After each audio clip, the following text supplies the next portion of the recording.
Hello and welcome to Friday's Granada Reports. We are live with the latest across the northwest. Hello there, and thanks for joining us. Here's what's coming up on the programme. The anguish and determination of Robert Hart's family. 10 years after he died from a single punch at the Parklife Festival, his mum tells us she'll never give up on the search for his killer.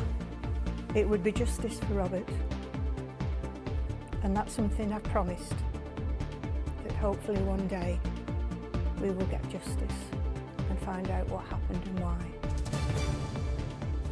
They don't really care about the younger generations until they want our vote. Which party will pass their test? We meet the first-time voters who could hold the keys to number 10 in this general election.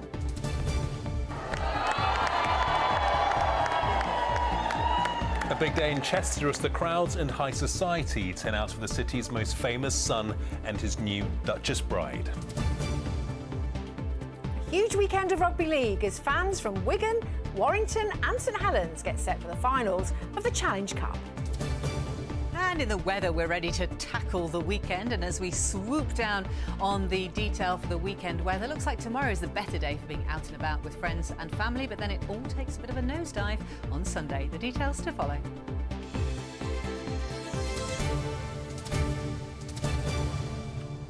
So please do stay with us. But first, to the mother of Robert Hart and her new appeal to find the killer of her son, 10 years on from his death at Parklife Festival in Manchester. Robert was killed by a single punch at the music festival in 2014.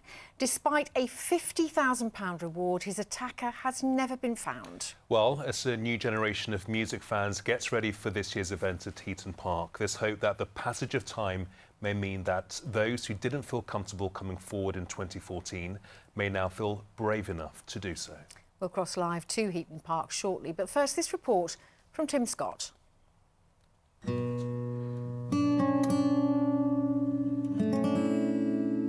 He was both loved as a son, as a brother and as an uncle. We all loved him and he loved us. He went to Parklife Festival on that weekend and he never came home. And he now lies in Macclesfield Cemetery. And that shouldn't be. A mother grieving the loss of her son and hoping for information that will lead to his killer being found. Robert Hart died from a bleed on the brain after he was punched at the Parklife Festival in Manchester in 2014. He was just 26. It came after he'd been in an altercation with a man who was brandishing an inflatable toy. Despite years of police investigations, no one has been charged or identified. It's now been 10 years and nobody has come forward at the moment, no name. But we will never give up hope and, of course, for justice. There must be a lot of people out there that know this attacker's name. It's believed Robert's killer is just out of frame in this picture, taken at Parklife as Snoop Dogg took to the stage and just seconds before Robert was punched. His attacker is described as being mixed race and around 6 foot tall. Police issued this e-fit of the man they're looking for. He was with a woman who dragged him away. Now Robert's mother is appealing directly to her. If you now have children, you probably will understand that children are so precious. So if you do know, please, please, be honourable and come forward with names. Police are still investigating and have offered a reward for information. So we're offering £50,000 and that is for information which would lead to the charge and successful conviction of the person who's responsible. So it's a really key amount of money, and what we're hoping for is, with 10 years on now, allegiances and alliances do change and somebody might have that key information which could obviously further this investigation.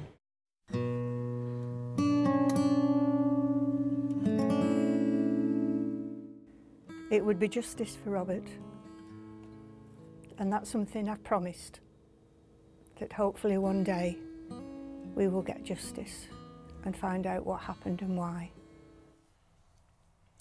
Well, if you have any information which can help the police inquiry, there's a QR code on the screen now which can take you to a dedicated page on Greater Manchester Police's website.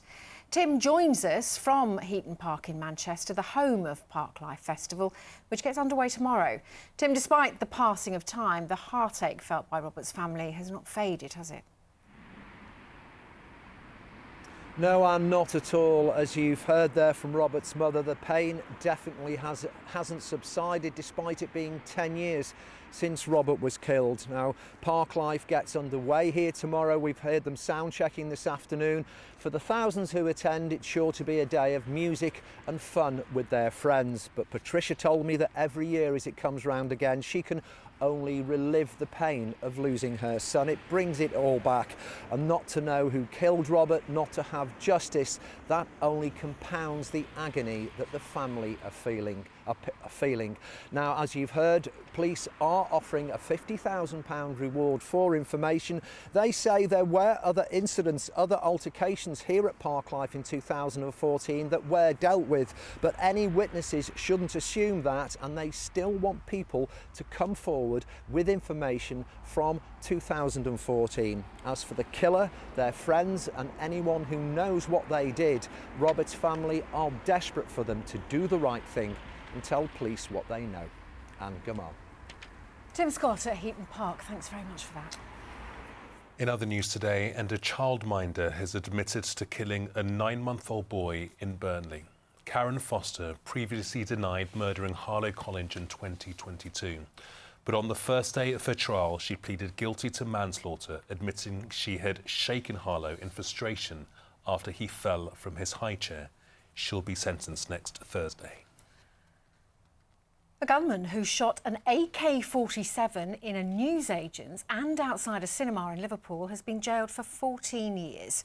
Leslie Garrett, who's 49 and from Fazakerley, had anger and resentment as a catalyst, in the words of a judge. Garrett opened fire inside a shop and then headed for the Showcase Cinema in Croxteth, where he'd lost his job months earlier. He fired the weapon repeatedly into the air in its car park. Thankfully, no one was injured. He is a risk, a significant risk to the community, and on that occasion it's a miracle that nobody was killed by Mr Garrett. He had an automatic machine gun there, which he fired a number of shots off from, and it's a miracle no one was killed. 10,000 bikers are heading to Barrow to celebrate the life of hairy biker Dave Myers. The procession will be travelling from London to Cumbria in honour of Dave, who died from cancer earlier this year. It's being led by fellow hairy biker Cy King and was organised by his long-time friend Woody. Yeah, I think just the way he was, you know, his personality was true, and that's shown. 25,000 people have signed up to the Facebook page in the space of, 8 weeks. And we're expecting everybody to get together and have a fantastic day. Loads going on. And basically, we're going to have a Dave Day, so we're replacing them having a great day with them having a Dave Day, and it's all about celebrating Dave. Well, next tonight, so the general election and the next of our fascinating constituency profiles, taking a look at the places, issues and, of course, the people who will be key to deciding the nation's future. Tonight, we're heading to Bury North, a marginal seat that swings between Labour and the Conservatives, and very much a bellwether constituency because the winner of the seat has tended to win the general election. So, will that tradition continue as a new generation heads to the ballot box? Anna Yosef has been speaking to first-time voters. These A-level students at Holy Cross College in Bury are about to head to the exam hall. In a few weeks, they'll be going to a polling station, and whatever the result, it'll affect their futures. First-time voter Harry believes the parties prioritise older people. It's all about pensions, it's all about supporting the elderly, which is fantastic, which is great, but in the same breath, you can't then make things a lot harder for students, make things more difficult for them, then talk about national service and expect them to get your vote, because no one wants that. You don't want to do it. Holly hopes to study abroad but believes Brexit has made it much harder. She feels her generation's been let down and ignored. During the COVID pandemic, all the effects that had on young people, that, you know, recuperations for that haven't really been made yet. Rishi Sunak comes out with a national service policy. Starmer's come out with votes at 16 a few weeks ago, and young people haven't really been mentioned before the election was announced.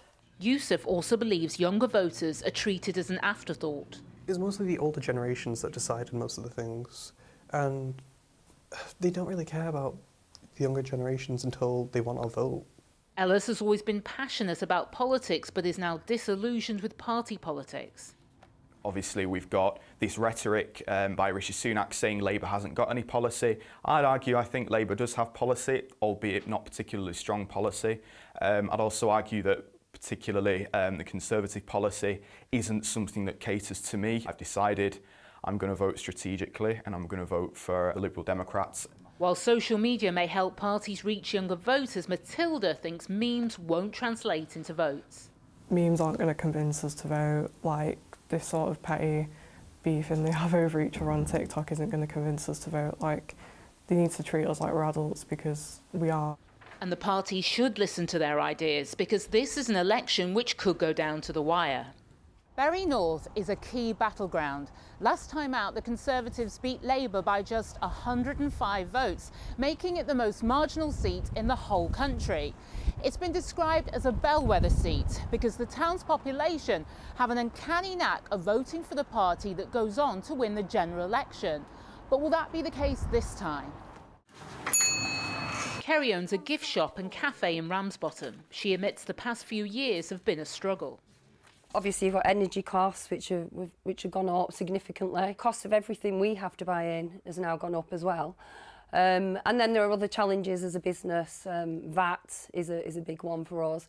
And just the minimum wage as well. I mean, that's gone up too, which, you know, is great in many ways, obviously, but for a small business, it can be crippling, really. So we're all small independent businesses in Ramsbottom, so we need as much help as we can get. So that will probably swerve us into which delegates we will go for the best results for the business. Keen to whip up support in a key seat, the Conservative and Labour leaders have already paid campaign visits to Bury North. But with just under a month to go until the general election, who'll end up with a bigger share of the vote remains to be seen. Anna Yusuf, ITV News. Well, today was the nominations deadline for all those standing to be an MP in the next general election. Here are the 8 nominated candidates for Bury North, the constituency featured in Anna's report there. And coming up next week, ITV is hosting 7 parties for a general election debate, and we want to know what questions you would like to ask them. Here's Julie with the details. Who should run the country and what should their priorities be? ITV are hosting a general election debate with representatives from the Conservatives, Labour, the Liberal Democrats, Reform UK, the Green Party, the SNP and Plaid Cymru. We need you to have your say and ask the questions. All you have to do is visit our website and follow the links.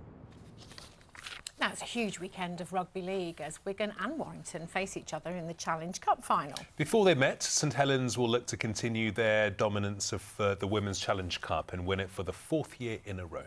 Both finals will have tributes to Rob Burrow, who died this week, with the men's match kicking off at 3:07 in honour of Rob, who wore a number 7 shirt. David Chisnall looks ahead to an emotional day at Wembley. Right, lads, let's come to the edge of it. 2 teams, one of Rugby League's most prized trophies. This year's Challenge Cup final is attracting some A-list attention. It's the Challenge Cup final. It's Wigan versus Warrington. Gladiator himself, Russell Crowe, knows the importance of this game, and this year's final has extra significance as Rugby League pays tribute to the 2-time Challenge Cup winner Rob Burrow, who passed away this week. If you love Rugby League and you loved what that little champion did in every single jersey that he ever played in, go to Wembley. Go to Wembley and celebrate his life and his career and celebrate the rugby league community. On a special day at Wembley, a special honour is at stake for Wigan, who could end the day holding all 4 major club trophies. So I'm told, I think that's the kind of thing you reflect on afterwards. It's got a nice ring to it, but it's not going to count for much. We just have to play well. Yes, boys, it's Luke Littler here, and I just want to wish you all the best for the final and the Challenge Cup. Well, Warrington may have a star supporter, but as a born and bred Wiganer, this final is really splitting the loyalties of the Wolves captains nearest and dearest. Got a lot of friends texting me saying, come on Wigan and all sorts. Yeah, I like that side of it. Grateful for my time at Wigan, but now loving my time at Warrington, and desperate for success. This is Elsie, my daughter, 4 months old. At Wigan's final family meal, there was no loyalty divide, just plenty of pride. I'll be all over the show, I'll be like a wet lettuce. It'll be emotional. Oh yeah, 100%, 100%, yeah. It'll be tough, but proud, so proud. It's really good, we're not just about the team on the pitch, it's the team off the pitch as well, and the families, they all have a big part, so yeah, it's brilliant. Hello, how are you? These are memorable moments for Warrington's head coach, as it's his first ever Challenge Cup final. It's a carnival of rugby league at Wembley at the Nation Stadium. It's a great place for us to showcase the sport. And the sun will be shining, the face paint will be out, the kids will be waving the flags, and now our job as players is to get the performance right on the field. The camera. St Helens will also be at Wembley as they face Leeds, looking to win their 4th consecutive Women's Challenge Cup. After becoming the first female team to win at Wembley last year, they want it even more this year. We put so much pressure on that. With it being the first one at Wembley, we were desperate to be part of it. And I think sometimes when you're that desperate for something and you build something up that much, it doesn't quite meet your expectations, whereas actually this was the polar opposite. It far exceeded what we could have ever imagined, and therefore it tasted that good. We want to make sure we taste that again. Wembley awaits as Rugby League once again takes centre stage on the biggest stage. David Chisnell, ITV News. Yeah, good luck to those teams. It's going to be a good one. Now, there's also another team from the Northwest playing at Wembley tomorrow. They should just move it up here, shouldn't they? They are St Peter's High School in Orrell, and here they are getting a fantastic send-off at school earlier today. They're playing in the curtain raiser to the Cup final, the Year 7 Schoolboys final. And how about this for a treat? They were invited to the Wigan Warriors training ground to collect their Cup final kits from none other than Wigan's head coach, Matt Peat. I'm going to expect to be nervous, obviously. I feel that's a big part of the game, to just overcome your nerves. And it's going to be amazing. I think it's going to be like fabulous, unbelievable that I've got the chance to not many people get to have and take it all in. I can't even explain it. It's just been so much fun. And like, it's just the support we've had from everyone. Just to have that team talk there just gave me an extra boost of confidence. Fabulous, aren't they? Well, next, the most anticipated wedding of the year, particularly for nosy Parkers like me. And it happened in Chester. It certainly did. The city was brought to a standstill as the Duke of Westminster, Hugh Grosvenor, married Olivia Henson at the cathedral earlier. Don't they look happy? Young and in love, the happy couple tied the knot at Chester Cathedral with a guest list you'd expect from a high society wedding. The Duke was once regarded as Britain's most eligible bachelor, is one of the country's richest people with a fortune of about £10 billion.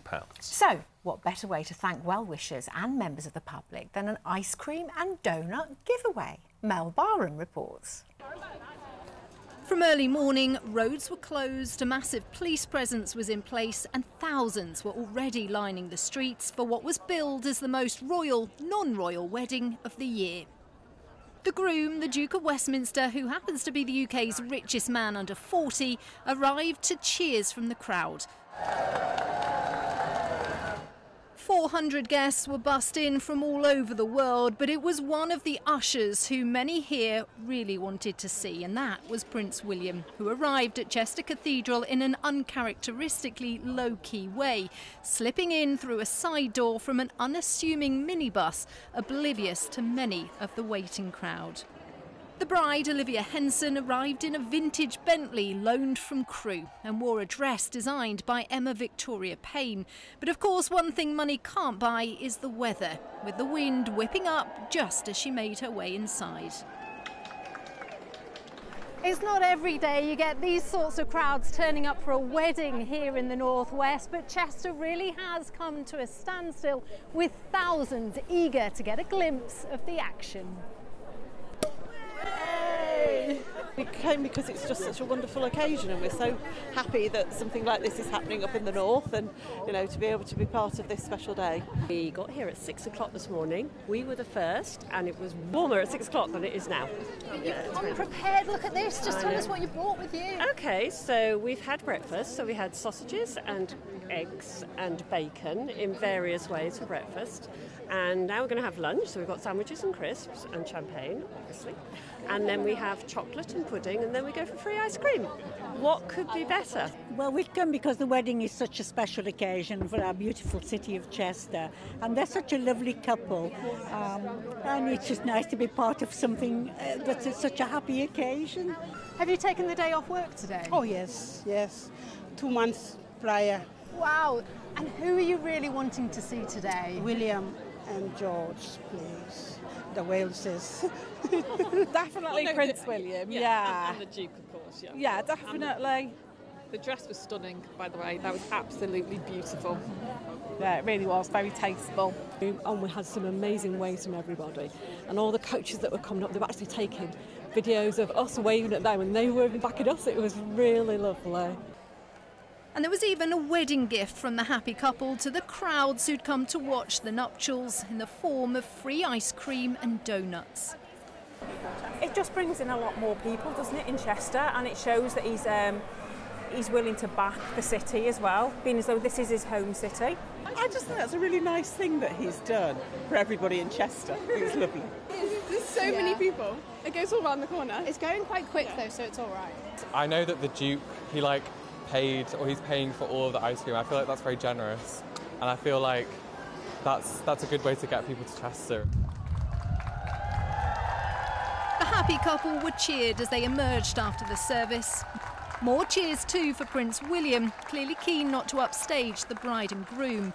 But an upstaging they weren't expecting was from a couple of Just Stop Oil protesters who let off orange powder paint before being quickly apprehended by police.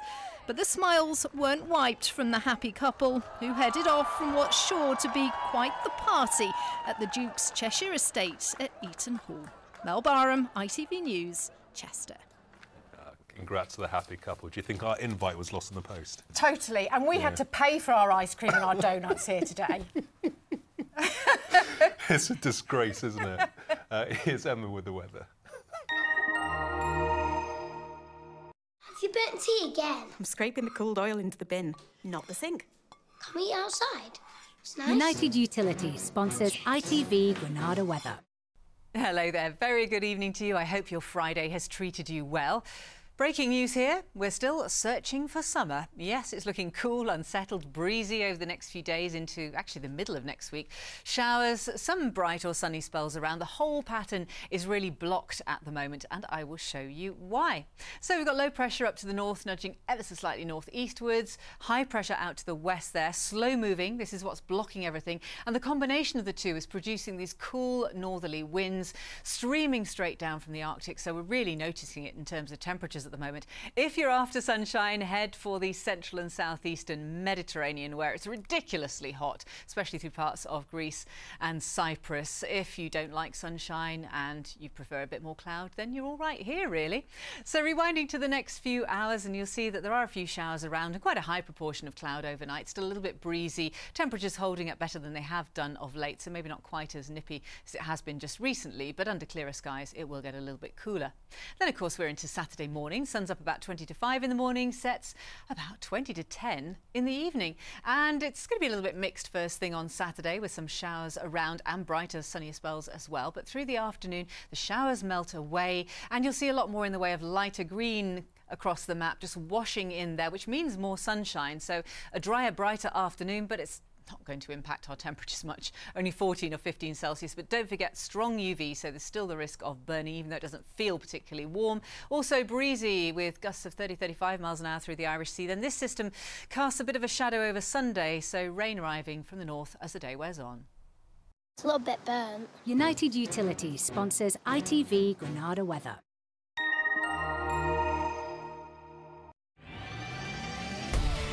Hello, summer.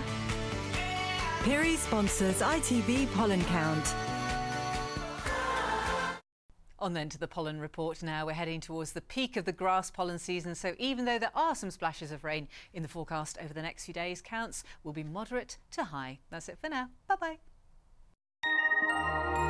Raging about having to buy your own ice cream and donuts, aren't you? Should have been in Chester today. I'd have had extra. Yeah, lots more. Keep going, keep going. Don't be shy. Bye-bye. Bye-bye.